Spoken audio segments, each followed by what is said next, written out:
ទី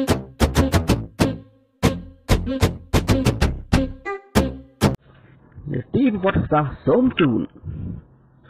ប្រវត្តិសាស្ត្រសម័យចតុមុខនៅឆ្នាំ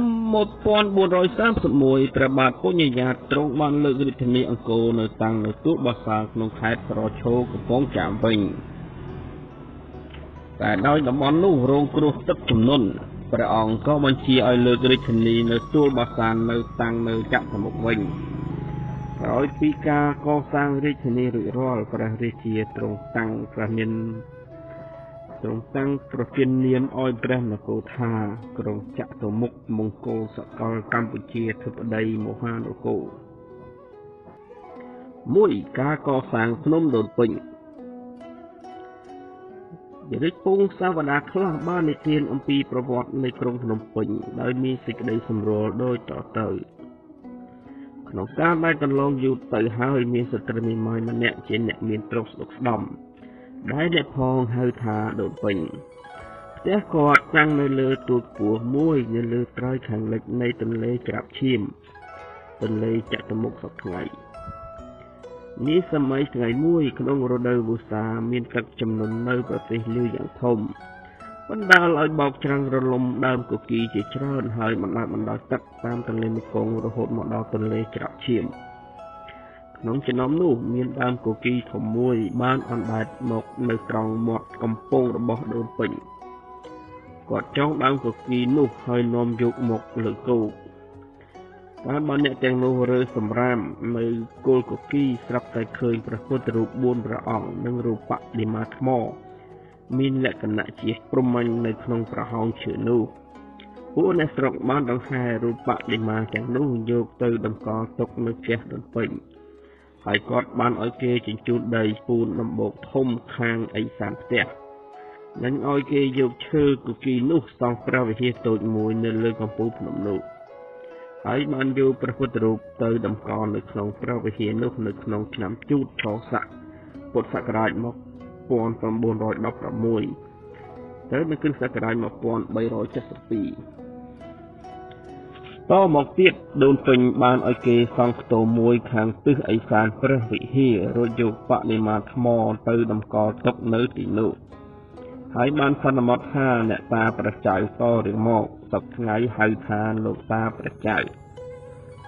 ពិធីបុណ្យសម្ពោធក៏បានត្រូវប្រារព្ធធ្វើឡើងដើម្បីសម្ពោធពុទ្ធសេនាសនៈយ៉ាងអធិកអធមដោយអាស្រ័យហេតុនេះភ្នំនោះក៏មានឈ្មោះហៅថាភ្នំដូនពេញហើយដែលយូរទៅคล้ายទៅត្រឹមតែភ្នំពេញដូចយើងហៅសប្តាហ៍ថ្ងៃនេះពួកគូបីបញ្ជាក់ថាចំពោះរូបបដិមាដែលដូនពេញបានរកឃើញក្នុងដើមគគីនោះឬច្បងសាវតានិងអត្ថបទចម្លងតមកទៀតនិយាយមិនស្របគ្នាសោះខ្លះថាព្រះពុទ្ធបដិមា4អង្គធ្វើពីលង្ហិននិងបដិមាថ្មកាន់សឹងនិងពទាខ្លះថាមានពុទ្ធរូប2ព្រះអង្គមានព្រះភ័ក្ត្រឈោមជា4ទិសខ្លះទៀតថាមានព្រះពុទ្ធរូបសម្រិទ្ធ1ព្រះអង្គមានព្រះភ័ក្ត្រ4តាំងសមាធិនិងរូបសិលាមួយដៃកាន់សឹងមានភ្នួងសក់ដូចជាព្រហ្មញ្ញតែបន្តរូបតំណាងដែលមានតម្កល់ក្នុងព្រះវិហារវត្តភ្នំសប្តាហ៍ថ្ងៃគឺជាព្រះពុទ្ធរូបប្រណិក4អង្គគង់លើបុស្បុកទល់ខ្នងនឹងគ្នា2ការកសាងរាជធានីចតុមុខនៅក្នុងភាគមួយយើងបានឃើញថានៅគ្រិស្តសករាជ1431ព្រះបាទបរមរាជាចៅពុញ្ញយ៉ាតទ្រង់បានលើករាជធានីទៅតាំងនៅទួលបាសាក្នុងខេត្តស្រីសឈរវិញតែគង់នៅទីនោះបានតែ1ឆ្នាំដោយមានទឹកជំនន់ធំខុសធម្មតាព្រះអង្គក៏បញ្ជាឲ្យលើករាជធានីទួលបាសាទៅតាំងនៅក្រុងភ្នំពេញវិញនៅលើត្រើយខាងលិចនៃទន្លេច្រាបឈាម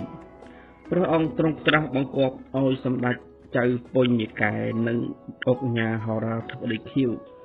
ព្រមដោយមន្ត្រីអធិការខ្លះផងឲ្យទៅពិនិត្យមើលទឹកដីដែលស្ថិតនៅជិតភ្នំដូនពេញលុះទៅធ្វើការត្រួតពិនិត្យបម្រើសពគ្រប់ហើយមន្ត្រីទាំងនោះក៏ថ្វាយដំណឹងទៅព្រះរាជាវិញថា តំបន់ដែលស្ថិតនៅទិសអាគ្នេយ៍នៃភ្នំដូនពេញមានជ័យភូមិល្អល្មមស្ថាបនារាជធានីបានព្រះអង្គក៏ទ្រង់ត្រាស់ឲ្យអស់ចៅហ្វាយស្រុកកែនរិះមកជួយកសាងព្រះរាជនិវេសលើកដីធ្វើកំពែងសង់ប្រាសាទនិងដំណាក់ទូចធំក្នុងរយៈពេលដ៏ខ្លីបំផុតលោកកិច្ចការបានបំពេញចប់សពគ្រប់ហើយព្រះអង្គក៏បានយាងមកគង់នៅរាជវាំងភ្នំដូនពេញតាមផ្លូវទឹកដោយមាននាមសពមុខមន្ត្រីដង្ហែមកកទោះយាងមកដល់ហើយព្រះអង្គក៏ទ្រង់ត្រាស់បង្គាប់ចៅពញាដេជោទៅវាយស្រុកខេត្តសំរោងទងឲ្យកែនរាជលើកដីចាក់បំពេញតំបន់នៅជុំវិញវត្តភ្នំនិងក្នុងរាជវាំងដូច្នេះតំបន់នោះក៏បានរីកស្មើល្អរហូតដល់មាត់ទន្លេដល់អ្នកផងនិយមហៅកំពង់រាបចាប់តាំងពីពេលនោះមកឯទីដែលចៅពញាដេជោឲ្យរាជជីកយកអាចលេងនោះក៏คล้ายទៅជាបឹងធំជ្រៅទូលាយទៅបានគេឲ្យឈ្មោះហៅបឹងដេជោតទៅមកគឺទីដីត្រង់ផ្សារថ្មីសប្តាហ៍តមកទៀតព្រះរាជាទ្រង់ត្រាស់បង្គាប់ឲ្យអង្គការវង្សាអនុជិតប្លង់ចៅហ្វាយស្រុកខេត្តបាទីឲ្យជីកព្រែកបង្ហូរទឹកទន្លេចូលទៅក្នុងបារាយណ៍មួយនៅក្នុងរាជធានីសម្រាប់យកទឹកប្រើប្រាស់ដល់ប្រជារាស្ត្រទាំងអស់ព្រែកនោះគេហៅថាព្រែកអង្គការប្លង់បើតាមស្រាវជ្រាវទៅឃើញថាពីដើមព្រែកនេះស្ថិតនៅតាមបណ្ដោយសួនច្បារនៅមុខស្ថានីយកណ្ដាលនៃអាស្ម័យយានគឺស្របនឹងវិថីអង្គការប្លង់សប្តាហ៍នេះឯងដើម្បីជាកិច្ចការពារព្រះរាជាទ្រង់បញ្ជាឲ្យជីកគូនិងលើកដីកំពែងតាំងជាសើនជាបន្ទាយព័ទ្ធជុំវិញរាជធានីដូច្នេះនៅទិសខាងត្បូងគឺព្រែកតាកៅខាងលិចព្រែកអូកូខាងជើងព្រែកពងទាយឬព្រែកចិនដំដែកព្រោះកន្លែងនោះមានជនជាតិចិនរកស៊ីរបស់ដំដែកក្រៅពីមុខងារការពារក្រុងព្រែកទាំងនោះនៅមានមុខងារសំខាន់ម្យ៉ាងទៀតគឺយកទឹកសរុបឲ្យរាជធ្វើស្រែនៅទិសខាងលិចពួកនិមឺនសមុខមន្ត្រីនិងពួកប្រជារាស្ត្របានសង់គេហដ្ឋានរៀងៗខ្លួនក្នុងបរិវេណនៃរាជធានី